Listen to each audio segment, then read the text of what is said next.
1929 میں کیلیفورنیا میں ایک سائنسدان تھا، وہ دیکھ رہا تھا تو اس نے پہلی دفعہ دیکھا کہ ایک بڑے منظم ردم کے ساتھ یہ ساری کائنات ایسے پھیل رہی اور ان میں بڑا ایک ربط ہے، بہت طاقتور ربط ہے، وہ فاصلوں کا تناسب ہے۔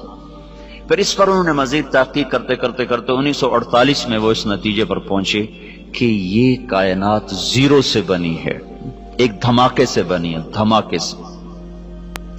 میں ساہیوال میں تھا، ایک بچہ آیا میرے پاس FSC کا، اس کے کان پر کا ہیڈ فون سا تھا، کہا جی یہ انٹرنیٹ سے جڑا ہوا ہے، اس وقت 700 لڑکے آپ کی بات سنیں گے جو آپ مجھ سے کریں گے۔ ایک یہودی ہم سے تل ابیب سے سوال کر رہا ہے کہ بگ بینگ کے بارے میں تمہارے قرآن میں کوئی بات ہے کہ یہ کائنات ایک دھماکے سے وجود میں آئی؟ کیا تمہارے دین میں کوئی اس کے بارے میں دلیل روشنی ہے؟ تو اگر ہے تو مجھے بتاؤ تو پھر میں مسلمان ہو جاؤں۔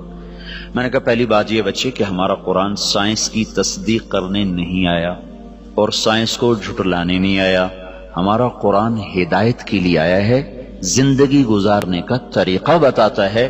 کہیں کہیں وہ دنیا کی چیزوں کو ٹچ کرتا ہے، جہاں وہ ٹچ کرتا ہے وہ ایسا صحیح ٹچ کرتا ہے کہ پھر اسے کوئی چیلنج نہیں کر سکتا۔ تو اشارہ ہم کیس کر سکتے ہیں کہ اس سے اشارہ ہوتا ہے کہ اللہ تعالیٰ کہتے ہیں حی افلا یؤمنون، یہ جو میرے منکر ہیں ان کو پتہ نہیں کہ زمین آسمان ایک ملا ہوا مادہ تھا، ایک ملا ہوا رتق ہوتا ہے، چیز اس طرح آپس میں مل جائے کہ پھر اسے جدا نہ کیا جا سکے، جیسے گوشت الگ ہے، سبزی الگ ہے، نمک الگ ہے، مرچ الگ ہے، جب ہم اس کو سالن بناتے ہیں تو ہر چیز مکس ہو کر اب نمک مرچ ہلدی اس میں سے نہیں نکل سکتی، اس کو عربی میں کہتے ہیں رتق، کانتا رتقن، یہ سب کچھ ملا ہوا تھا، اور فتق اس کو الگ الگ کر دیں، ففتقناہما، پھر ہم نے اس کو پھاڑا اور اس کو دھماکے کے ساتھ ہم نے اس کو پھیلانا شروع کیا۔ اثر کے بعد وہ آیا، کہنے لگا جی وہ یہودی مسلمان ہو گیا ہے، اس وقت سن کے چلا گیا، پھر اثر کے بعد اس نے آ کر مجھے بتایا کہ وہ مسلمان ہو گیا ہے۔ تو ہمارے پاس یہ نظریہ نہیں ہے کہ یہ آپ ہی بن گئے، ہمارے پاس یہ نظریہ کہ اس کو اللہ نے بنایا ہے اور ایک نظام کے ساتھ۔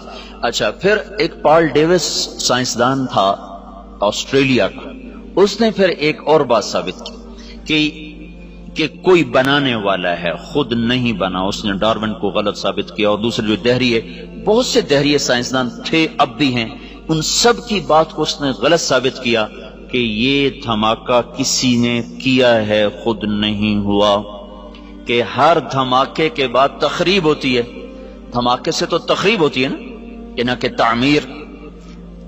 اگر میں جا کے ابھی اپنے مسجد میں کہوں کہ ہم وہ بیٹھے تھے لارنس کالج کی مسجد میں، وہاں ہوا دھماکہ، ہر لڑکا اڑتا ہوا اپنے بیڈ پہ جا کے بیٹھ گیا اور پرنسپل جا کر اڑتے ہوئے اپنے آفس کی سیٹ میں فٹ ہو گئے۔ کوئی مانے گا اس کو؟ مول صاحب پاگل ہو گئے ہیں کسی بات؟ کبھی دھماکہ بھی ایسے منظم طریقے سے ہوا؟ دھماکے سے تو توڑ پھوڑ ہوتی ہے، نہ کہ اس سے کوئی شکل وجود میں آتی ہے یا کوئی تعمیر وجود میں آتی ہے۔ یہ کائنات میں واحد دھماکہ ہے جس نے اتنے خوبصورت انداز میں کائنات کو وجود دیا کہ کوئی یہ ماننے پہ تیار نہیں ہے کہ یہ دھماکہ اتنا عقل مند تھا۔ دھماکہ تو پاگل پن ہوتا ہے نا، ٹھا ہوئی اور یہ ادھر گیا وہ ادھر گیا۔ تو اس نے نا پھر ایک سیکنڈ کو نا 1000 حصوں میں تو تقسیم کیا جا سکتا ہے، 1000 سے آگے پھر وہ تقسیم نہیں ہوتا۔ تو اس نے یہ بات پروو کی کہ اگر ہم فرضی طور پر 1 سیکنڈ کے 10 لاکھ خرب حصے کر دیں، 10 لاکھ خرب حصے، جب دھماکہ ہوا تھا تو 2 طاقتیں پیدا ہوئی تھی، ایک گریوٹی اور ایک رفتار۔ ایک رفتار پیدا ہو کے دھماکے سے چیز پھیلتی ہے نا، ایک دم ابھرتی ہے، تو جب وہ تھا تو اس میں 2 طاقتیں پیدا ہوئیں، ایک کشش گریوٹی، ایک رفتار سپیڈ۔ اگر اس وقت سپیڈ زیادہ ہو جاتی تو یہ کائنات بکھر جاتی، اور اگر اس وقت کشش اور گریوٹی زیادہ ہو جاتی تو یہ کائنات پھر سمٹ کے پھر زیرو ہو جاتی۔